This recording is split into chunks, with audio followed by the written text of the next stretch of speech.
Welcome back to At Home with Roby. I'm Patrick McIsaac from Roby Electric, along with guest host David McGuire from Andrew Roby Construction. Trent Haston is on vacation today, so Dave is filling his shoes. I think he's a 9.5, Dave, so you're probably okay. Yeah. You're like a 13, right? 13, yeah. Reminds me of the caddy show. I'm not going to go there. Well, Dave, we're sitting here. We're with Ken Szymanski from the GCAA, Greater Charlotte Apartment Association, and Ken just gave us a rundown on what is going on in the industry on the last segment. That was segment 2. If you missed that, you can go get our podcast, At Home with Roby podcast, and take a listen. Ken is a wealth of knowledge, Dave, and as we were talking, I think you mentioned, I don't know if you were trying to age Ken or not, so Ken, we'll get him after the show. But I'm pretty well aged. Yeah. Every good thing's come with age, right? Fine one. But you made a comment about the Hornets, the original Hornets. Well, yeah, so I'm native of Charlotte, moved here in 1983 with my family. I was about 5 years old, and so, I've been blessed to be here to see the growth in Charlotte, and I'm looking at, Ken's background, and although, you've been in the industry about 40 years. Sorry, Ken, you can beat me up later. But Do the math, right? In Charlotte since 1986, which is 2 years before our beloved Charlotte Hornets came into town and all the rage of the Hornets. But really what I'm getting to is the growth since 1986 has been, transcending here. And you've seen that, and being in this industry, I mean, just your thoughts on, what you've seen. Well, I wish the Hornets had a better product on the floor more often. But, Hey, Dwight Howard, man. There's always hope springs eternal. But the industry is 4 times bigger than it was then. We had 28,000 units in the association in '86. Today it's 140,000. Wow. So we've grown from being kind of a second-tier market to being close to arguably a first-tier market in the USA. And that's just in response to demand and lifestyle that we spoke about. And job formation is critical, obviously, and the whole thing about the creative class. Do youngsters want to live in Charlotte, whether they're natives or not? Is this the kind of place that they find appealing? And increasingly the answer is yes. And there's a lot of different aspects to that in terms of the music scene and the art scene and things like that people find to be hip and fun and meaningful. But the association's grown with the industry, and we've been blessed to have really good, smart, effective business people that are developers, owners, managers, suppliers, including our friends at Roby Electric. That work the industry and serve the public and help these communities thrive and go from there. So the association primarily does political advocacy in the legislative realm. Okay. At the local, state, and federal level. We're active with the building code world and the utilities world.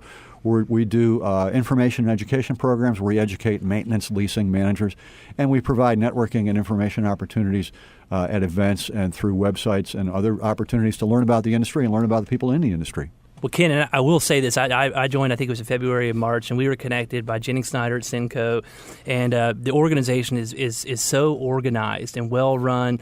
It really, when I came for the first time, and we're part of a ton of organizations throughout the city, just because we believe in education, we believe in advocacy for our trade and for our field. But you have a first class operation. Thank you. And so if I'm a listener out here and I'm a developer, if I have rental properties, maybe 5, 10, 15, 20, or maybe even an apartment complex, the GCAA could be for me. Is that right? Well, it is. The top 25 owner management companies in the Charlotte area all belong to the association, and they don't have to. It's voluntary. They belong because they think that we do a good job for the industry doing things they can't do for themselves in those areas. Well, it's so funny that you mentioned that. So we're heavily aligned with NARI, which is the National Association of the Remodeling Industry. David serves as treasurer right now, and I'm the former past president. I serve as the chair of the board. And it's a good group. And for Dave, who's a contractor, he runs Andrew Roby Construction. I mean, he's amongst quote unquote what people could consider competitors, but they're really not. They're almost allies when we sort of put our guards down and go in together and say, hey, I've run into this problem, you've run into this problem, let's tack this together versus both attacking it separately. And it sounds like you're doing something similar. Yeah, information sharing. The whole is better than the sum of the parts. And what you have in common, yes, you're going to have a competitive environment and fight tooth and nail in order to get business. But in the end, you've got certain things in common that you need to pursue, and you're probably not able to pursue those yourself. Yes, sir. That's correct. Yeah. Rising tide lifts all ships. That's it. Well, Dave, you have a page opened up that looks like that Dave did some homework for the show. God. Okay. Good job, Dave. Watch out. But this is a recent press release. Dave, you want to talk about that a little bit? Yeah, Ken, I just wanted to say congratulations. It looks like you guys received the Transforming Health Champion Award in relating to the smoke-free housing work last month. And you want to share about that? Yeah, well, we have a green committee, and one of the good things about the industry is, we always try to reflect society, and society changes, and the fact that more and more folks care about health, whether it's walkability, indoor air quality, and we have members with Mecklenburg County that have really promoted this idea of smoke-free apartments, and more and more apartments are smoke-free. Mm-hmm. Virtually all the brand new ones are. Sometimes it's a little challenging to convert the older ones that allow smoking, or there's a fear that, well, maybe I'll alienate my residents and they'll move out, or they won't like me, or things like that. But it's kind of a win-win situation, and more communities are providing like smoking stations in common areas outside the buildings. And so we have this smoke-free certification, and 37 apartment communities signed up like in the first 2 months. Wow. That's and great. They can have window decals, they can put it in their advertising materials, things like that. And we know it's going to grow. It's currently about 20% of the apartments are smoke-free in Charlotte-Mecklenburg. We think that number will become a majority in the next 5 years. Well, that's good. I mean, it seems like most people are going in that direction. David, you had something? No, I just think that it's really a no-brainer, and I think really anywhere you go these days. I mean, I know Patrick probably remembers, and Ken too. You used to be in restaurants and bars, you could smoke, and you'd leave, and you'd go home, and you smell your clothes the next day. Oh my gosh, yeah. But it's great now. You don't see that, and those folks that are smoking have a place to go, and that's certainly their choice. But I think it's wonderful that your association is promoting that, and just in general with where these apartments are going, between their walkability and their access to parks and having exercise, and then having healthy living options around them. This is just one other example of us getting better as a community in regards to our health. We have a green committee that focuses on recycling and the like. So the LEED certifications with new buildings is fairly common.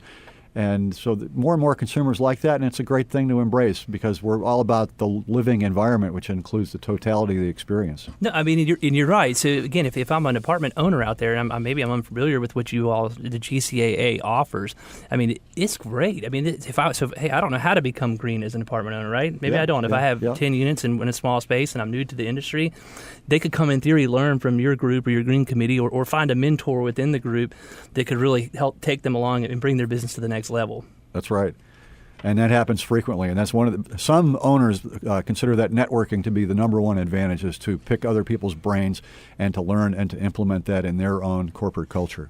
Well, and it's amazing. It's the same thing as we had with NARI. Trent, who's not here today, said that when he started going to NARI, I think it was in 2002 or 2003, he didn't know a lot of the business side of things that he learned by associating with some of the smarter, successful business people. And he was wise and put his hands down and said, hey, teach me. And they have, and I think they're some of his closest friends to this day. And those examples happen all the time. If someone's willing to come in and kind of put their arms down and listen to the folks that have been there and done that, and you have these people, you have the top 25 people in the area. Yeah, and so it's really not viewed as a dog-eat-dog world. It's viewed as a respectful colleague. That's it's called enlightened self-interest. There you go. There you go. I like it. I like that. Well, there's a business lesson of the day. Can we usually try to give some kind of a business lesson, and that is, don't look at everybody in the same business as you as a competitor. They can be a frenemy. I've heard that term before, but they can be your ally, especially when you align yourself with people that do things the right way with integrity and ethics. And that's what you guys are all about, and that's what we're all about at the Roby family of companies. So there's a good alignment there. Embrace innovation and work hard, and those are good formula for success. Yes, sir. You're right. Well, Dave, we got about a minute and 10 seconds left. Do you have any other questions for Ken? Or? Well, Ken, tell me this. Is there anything that, as in the lobbying body for the association, is there anything that you guys have taken up to D.C. or to our congressman? Tax reform is really big at the national level.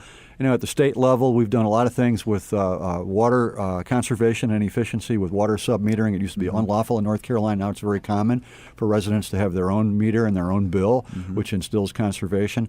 And one issue we haven't talked about much is lower cost housing and people that are minimum wage workers or below, and what their options are, whether that's through the subsidy programs or the market with the older product. But that's a challenge.